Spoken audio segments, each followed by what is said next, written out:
दुआ ऋषभ दोनों आ गयो। ये ऋषभ कालियाँ वाली वो दुआ है, दोनों आ गयो हैं हैं। इधर आओ, इधर आओ। हाँ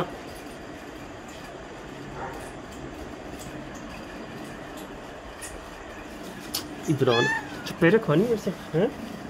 हम्म हम्म हम्म तो देख ले चपेरे मारिए।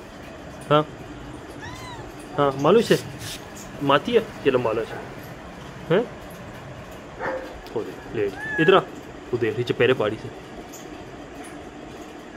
ये तुझे फेंटी पड़ेगी। हाँ दफा चलो बाहर निकलो। हाँ बाहर निकलो।